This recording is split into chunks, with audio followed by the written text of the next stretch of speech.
सिंदूर लगाने वाली महिलाएं ध्यान रखें ये 3 बातें। पार्ट 3। दोस्तों, हिंदू धर्म में महिलाओं का मांग में सिंदूर सजाना सुहागिन होने का और सौभाग्य का प्रतीक माना जाता है। कहा जाता है कि मांग में सिंदूर भरने से पति की आयु बढ़ती है और महिलाओं का सौभाग्य में भी वृद्धि होती है। लेकिन सिंदूर लगाने वाली महिलाएं ये 3 गलतियों में से नंबर 1 वाली गलती हो तो भूल से भी मत करना। नंबर 3, महिलाओं को इस बात का ध्यान रखना चाहिए कि जब आप अपनी मांग में सिंदूर लगाती है तो आप मांग के बीचों बीच सिंदूर लगाएं, इससे पति की आयु लंबी होती है। नंबर 2, शादीशुदा महिलाओं को इस बात का विशेष ध्यान रखना चाहिए कि अगर आप अपने मांग में सिंदूर लगाती है तो आप खड़े होकर ना लगाएं, बल्कि बैठकर आराम से अपनी मांग में सिंदूर लगाएं। साथ ही सिंदूर लगाते समय आप अपने सिर पर चुन्नी जरूर रखें। खुले मांग आप कभी भी सिंदूर ना लगाएं। नंबर 1, और ये गलती तो कभी नहीं करना चाहिए। इसको जानने से पहले वीडियो को लाइक करके चैनल को सब्सक्राइब करना ना भूले। नंबर 1, शादीशुदा महिलाओं को इस बात का ध्यान रखना चाहिए कि जिस डिब्बे के अंदर आप सिंदूर रखा हुआ है वह डिब्बा कहीं से भी टूटा नहीं होना चाहिए। आप हमेशा साबुत डिब्बे में ही सिंदूर रखें। सच्ची श्रद्धा से भूल कर भी इन 4 नाम की लड़कियों से कभी पंगा मत लेना, नहीं तो हो जाओगे बर्बाद। आइए जानते हैं कौन कौन से वह 4 नाम हैं। इससे पहले माता रानी, जो कोई भी आपके चरणों में लाइक एवं सब्सक्राइब समर्पित करें उसके घर कभी सुख समृद्धि और वैभव की कमी नहीं होने देना। चलो जानते हैं। शगुन शास्त्र में बताया गया है इन 4 नाम की लड़कियां बुद्धि से बहुत तेज होती हैं, इसलिए इन 4 नाम की लड़कियों से कभी भी झगड़ा नहीं करना चाहिए। चाहे सास हो या पति हो, सबको इन 4 नाम की लड़कियों की इज्जत करनी चाहिए।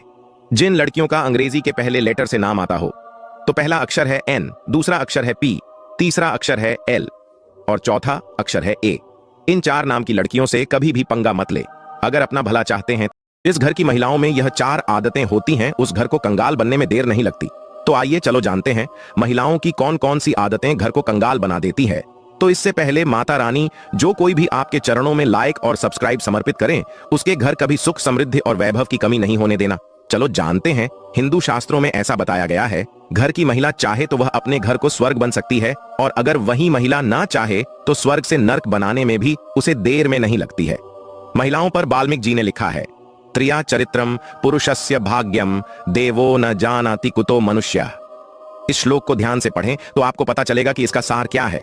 इसके अनुसार पुरुष का भाग्य और स्त्रियों का चरित्र देवता तक नहीं जान पाते, ऐसे में मनुष्य इसको कैसे जान पाएगा। अब हम आपको बताते हैं उन 4 लक्षणों के बारे में। नंबर 1, जो महिलाएं ज्यादा खर्च करती हो, घर में बचत नहीं करती हो, ऐसी महिलाएं घर को कंगाल बना देती हैं। नंबर 2, जो महिलाएं सुबह से लेकर शाम तक अपने मायके पक्ष में या अपने मायके पक्ष के लोगों से वार्तालाप करती हो, ऐसी महिलाएं अपने घर को नर्क बना। जो आदमी रात में कपड़े खोलकर सोता है उसके जीवन में क्या बढ़ता है, आइए जानते हैं। उससे पहले हे माता लक्ष्मी, आपसे प्रार्थना है कि जो भी व्यक्ति इस वीडियो को लाइक सब्सक्राइब करे और कमेंट में अपने नाम का पहला अक्षर लिखे, उसकी मनोकामना 1 महीने में पूरी कर देना। माना जाता है कि सोने की अवस्था के दौरान महत्वपूर्ण बातों का ध्यान रखना जरूरी है, क्योंकि सोते वक्त कुछ गलतियां धन हानि और गरीबी का कारण बनती है। माना जाता है कि व्यक्ति को रात में अपने शरीर पर कम से कम 1 कपड़ा पहनकर तो जरूर सोना चाहिए। कपड़े खोलकर सोना शुभ नहीं होता है। ऐसा करने से पूर्वज अप्रसन्न होते हैं और धन हानि होती है। होली आने से पहले अपने घर यह 3 चीज खरीद कर ले आए, जमकर पैसा बरसेगा। आइए जानते हैं उससे पहले। हे माता लक्ष्मी, आपसे प्रार्थना है कि जो भी व्यक्ति इस वीडियो को लाइक सब्सक्राइब करे और कमेंट में अपने नाम का पहला अक्षर लिखे, उसकी मनोकामना 1 महीने में पूरी कर देना। नंबर 1 है, होली आने से पहले अपने घर पर नई झाड़ू जरूर खरीद कर ले आनी चाहिए। झाड़ू शुभ मानी जाती है। और दूसरा है, होली से पहले माता लक्ष्मी की मूर्ति जरूर खरीदनी चाहिए, चाहे आप चांदी की खरीदे या सोनी की, पर जरूर खरीदे। और तीसरा है, होली से पहले नया चूल्हा जरूर खरीदना चाहिए। नए चूल्हे में होली के दिन खाना बनाने से समृद्धि तेजी से बढ़ती है। ऐसी पत्नी को तुरंत त्याग देना चाहिए। जानने से पहले लाइक सब्सक्राइब जरूर करें। नंबर 1, ऐसी पत्नी जिसके मुख से हर समय अपशब्द और क्रोध प्रकट होता हो, जो घर में कलह का माहौल रखती हो।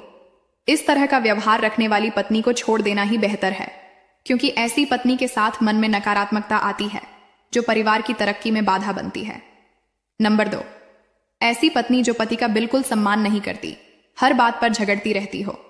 नंबर 3, ऐसी पत्नी जो पति के साथ सिर्फ उसके पैसों के लिए रहती। नारियल पर कपूर रखकर जलाने से होते हैं बहुत से फायदे, चमक जाती है किस्मत। पहला, नारियल का संबंध मां लक्ष्मी से बताया गया है। नारियल के ऊपर कपूर रखकर जलाने से घर में सुख समृद्धि आती है और घर में खुशहाली आती है। दूसरा, अगर नारियल के ऊपर कपूर रखकर जलाया जाए तो इससे घर की आर्थिक स्थिति मजबूत होती है और घर में धन का आगमन होता है। तीसरा, नारियल पर कपूर रखकर जलाने से कर्ज की समस्या, घर में दरिद्रता की समस्या और अटका हुआ धन आदि समस्याएं दूर होने लग जाती हैं और माँ लक्ष्मी का वास भी घर में बना रहता है। चौथा, नारियल पर कपूर जलाने से घर से नकारात्मकता दूर होती है और सकारात्मकता आती है और साथ ही घर से सारी बीमारियां दूर होती है। पांचवा, नारियल के ऊपर कपूर रखकर जलाने से कुंडली में मौजूद चंद्र और शुक्र दोष भी दूर होने लग जाता है और मानसिक परेशानियां दूर होती जाती हैं। ऐसी ही और जानकारी के लिए YouTube चैनल को सब्सक्राइब करें और Instagram पर फॉलो करें और वीडियो को लाइक करें। धन्यवाद। दरवाजे पर नमक बांधने से क्या होता है? वीडियो को अंत तक देखें। वीडियो अच्छा लगे तो लाइक, शेयर और चैनल को सब्सक्राइब जरूर करें। नमक से कई प्रकार के उपाय किए जाते हैं। ऐसा माना जाता है कि घर के मेन गेट पर नमक की पोटली बांधने से इंसान को जीवन में कई तरह के लाभ प्राप्त होते हैं, जैसे नकारात्मक ऊर्जा घर में प्रवेश न करना, खुशहाली और समृद्धि आना। आइए वास्तुशास्त्र के अनुसार जानते हैं कि घर के मेन गेट पर नमक की पोटली बांधने के उपाय। सड़क पर गिरे नोट या सिक्के मिले तो ये 3 गलतियां भूलकर भी ना करना बेटा, नहीं तो तेरा सत्यानाश हो जाएगा। जानने से पहले वीडियो को लाइक करके चैनल को सब्सक्राइब करें। नंबर 1, अगर आपको कभी सड़क पर पैसे गिरे मिले हैं तो उनको अनदेखा न करें, क्योंकि इसमें मां लक्ष्मी का अपमान होता है। नंबर 2, अगर आपको घर से जाते समय नोट या सिक्का गिरा मिलता है सड़क पर, तो इसे अपने कामकाज वाली जगह पर रख दें। नंबर 3, अगर आपको घर से आते समय सड़क पर नोट या सिक्का मिलता है तो वास्तुशास्त्र के अनुसार आपको इस नोट या सिक्के को अपनी सेविंग वाली जगह पर रख देना चाहिए। सड़क पर गिरे इन 4 नाम की लड़कियां बहुत घमंडी होती हैं। कौन कौन से वह 4 नाम हैं जिन नाम की लड़कियां बहुत घमंडी होती हैं? तो आइए जानते हैं घमंडी लड़कियों की पहचान। इससे पहले माता रानी, जो कोई भी आपके चरणों में लाइक एवं सब्सक्राइब समर्पित करें, उसके घर कभी सुख समृद्धि और वैभव की कमी नहीं होने देना। चलो जानते हैं वास्तुशास्त्र के अनुसार इन 4 नाम की लड़कियां बहुत घमंडी होती हैं। शादी हो जाए तो ससुराल में कभी भी अपनी सास मां से इन 4 नाम वाली लड़कियों की कभी नहीं बनती है। पहले आपको बता दें, यह जानकारी वास्तुशास्त्र के अनुसार है। तो पहला अक्षर है L, दूसरा अक्षर है N, तीसरा अक्षर है P और चौथा एवं अंतिम अक्षर है S। जिन लड़कियों का नाम इंग्लिश अक्षर के पहले लेटर से आता है, इन नाम की लड़कियां बहुत तेज तराक होती हैं। हर किसी की सोच अलग होती है। कुछ लोग सच में प्यार को महसूस करते हैं और अपने जीवन साथी के साथ एक गहरा रिश्ता बनाते हैं, जबकि कुछ लोग शादी को सिर्फ सामाजिक या व्यक्तिगत जरूरतों से जोड़कर देखते हैं। शादी में प्यार, समझदारी और जिम्मेदारी का संतुलन जरूरी होता है। अगर कोई सिर्फ जरूरतों के लिए रिश्ता बनाता है तो वह ज्यादा समय तक टिक नहीं पाता। असली रिश्ता वही होता है जिसमें दोनों एक दूसरे का साथ निभाने के लिए तैयार हों, चाहे हालात कैसे भी हों। आपका नजरिया क्या कहता है? क्या आपको लगता है कि आजकल प्यार सिर्फ दिखावा बनकर रह गया है? जिस महिला की पीठ ज्यादा चौड़ी होती है तो समझ लेना ऐसी महिला ये 2 काम अवश्य करती है। महिलाओं की पीठ चौड़ी होने का कारण क्या है, आइए जानते हैं। इससे पहले माता रानी के सच्चे भक्त वीडियो को लाइक और चैनल को सब्सक्राइब करें। मान्यताओं के अनुसार जिस महिला की पीठ चौड़ी होती है, ऐसी महिला घर के कार्यों में निपुण होती है और अपने कार्य स्वयं करना पसंद करती है। नंबर 2, शादी के बाद महिलाओं के शरीर के हार्मोन में अनेक बदलाव आते हैं, जिसके कारण उनकी पीठ चौड़ी हो जाती है। लेकिन ऐसी महिला भाग्यशाली और समृद्ध